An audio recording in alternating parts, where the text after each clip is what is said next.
தூத்துக்குடி மாவட்டத்திற்கு 5 நாட்கள் கனமழை பெய்யும் என வானிலை ஆய்வு மையம் ஆரஞ்சு அலர்ட் எச்சரிக்கை விடுத்துள்ளதை தொடர்ந்து தூத்துக்குடி மாநகரின் முக்கிய மழைநீர் வடிகாலான பக்கில் ஓடையில் 10 இடங்களில் தூர்வாரப்பட்டு மழைநீர் கடலுக்கு செல்ல நடவடிக்கை எடுக்கப்பட்டுள்ளதாக மாநகராட்சி மேயர் ஜெகன் பெரியசாமி தகவல். எனவே பொதுமக்கள் அச்சப்பட வேண்டாம் என வேண்டுகோள். தூத்துக்குடி மாநகரில் கடந்த டிசம்பர் மாதம் பெய்த பலத்த கனமழை காரணமாக மாநகரின் பல்வேறு பகுதிகளில் மழை வெள்ளத்தால் குடியிருப்புகள் சூழப்பட்டு பொதுமக்கள் மிகவும் பாதிக்கப்பட்டனர். இந்த நிலையில் தற்பொழுது வானிலை ஆய்வு மையம் தூத்துக்குடி மாவட்டத்திற்கு வருகின்ற 19ஆம் தேதி வரை கனமழை மற்றும் மிக கனமழை இருக்கும் என்று ஆரஞ்சு அலர்ட் எச்சரிக்கை விடுத்துள்ளது. கடந்த 2 நாட்களுக்கு முன்பு சுமார் 2 மணி நேரத்தில் தூத்துக்குடி மாநகரில் 59 மில்லிமீட்டர் மழை பதிவாகியுள்ளது. இதனைத் தொடர்ந்து பொதுமக்களை மழை வெள்ளத்திலிருந்து பாதுகாக்க மாநகராட்சி நிர்வாகம் மற்றும் மாவட்ட நிர்வாகம் சார்பில் பல்வேறு முன்னெச்சரிக்கை நடவடிக்கைகள் எடுக்கப்பட்டு வருகின்றன. தூத்துக்குடி மாநகரின் முக்கிய மழைநீர் வடிகாலான பக்கில் ஓடையை மாநகராட்சி அதிகாரிகள் மழை நீர் முறையாக கடலுக்கு செல்லும் வகையில் 10 இடங்களில் ஓடையில் தேங்கியுள்ள மண் கழிவுகளை அகற்றி சுத்தப்படுத்தும் பணியில் ஈடுபட்டு வருகின்றனர். இந்த பணிகளை மாநகராட்சி மேயர் ஜெகன் பெரியசாமி நேரில் பார்வையிட்டு விரிவுபடுத்தினார். இதனைத் தொடர்ந்து அவர் கூறுகையில், தூத்துக்குடி மாவட்டம் மற்றும் மாநகரத்திற்கு வானிலை ஆய்வு மையம் ஆரஞ்சு அலர்ட் எச்சரிக்கை விடுத்துள்ளது. இதனைத் தொடர்ந்து தூத்துக்குடி மாநகரின் முக்கிய மழைநீர் வடிகாலான பக்கில் ஓடையை மழைநீர் முறையாக கடலுக்கு செல்லும் வகையில் தூர்வாரும் பணியில் 10 இடங்களில் மாநகராட்சி ஊழியர்கள் ஈடுபட்டு வருகின்றனர். இதன் காரணமாக எவ்வளவு மழை பெய்தாலும் பொதுமக்களுக்கு பாதிப்பு ஏற்படாமல் மழைநீர் முழுவதும் கடலுக்கு செல்ல நடவடிக்கை எடுக்கப்பட்டுள்ளதாக அவர் தெரிவித்தார். எனவே பொதுமக்கள் மழை குறித்து எவ்வித அச்சமும் மேற்கொள்ள வேண்டாம் எனவும் அவர் தெரிவித்தார். வானிலை அறிவிக்க வந்த மாதிரி தூத்துக்குடிக்கு ஆரஞ்சு அலர்ட் கனமழை இருக்கும்னாங்க. ஏன்னா கடந்த டிசம்பர் மாதம் மழை உங்களுக்கு தெரியும். முதலமைச்சர் உத்தரவுங்க பல்வேறு நடவடிக்கை எடுத்த மாதிரி இந்த பக்கிலோட அந்த ஓடையில் பார்த்துருப்பீங்க. அந்த ஓடையை நம்ம ப்ரோக்கன் பண்ணோம். ஈபி லைன் மாத்திரனால லேட் ஆகிட்டே இருந்தது. அதை மண்ணை போட்டு வேலை செஞ்சுக்கிட்டு இருந்தோம். இப்போதைக்கு அந்த மழைக்கு தகுந்த மாதிரி திறந்து விட்டாச்சு. இனிமேல் 10 வழித்தடம் இருக்குது கடலுக்கு போகிறது. எல்லா வழித்தடத்துலையுமே இன்றைக்கி தண்ணி போகிறது சரியாக இருக்கான்னு தூர்வாரப்பட்டு சரி செய்யப்பட்டு இருக்கு. ஏற்கனவே உங்களுக்கு தெரியும், நம்ம 100 ஆண்டு இல்லாத மழை பெஞ்சு டிசம்பர் மாதம் தெரியும்.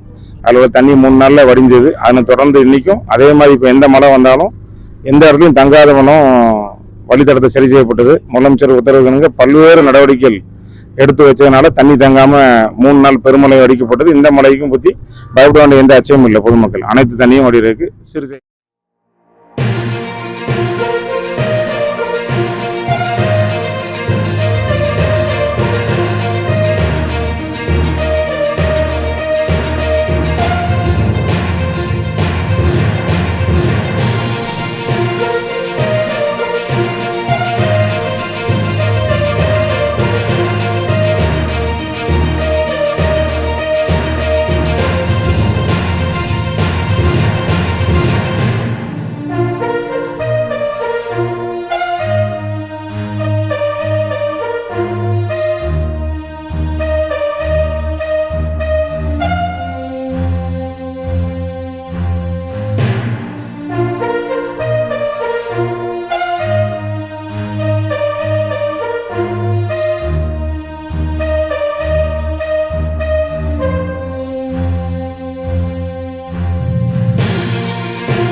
செய்திகளை உடனுக்குடன் தெரிந்து கொள்ள உங்கள் கரம் டிவியை சப்ஸ்கிரைப் செய்யுங்கள். அதோடு பெல் பட்டனையும் கிளிக் செய்யுங்கள்.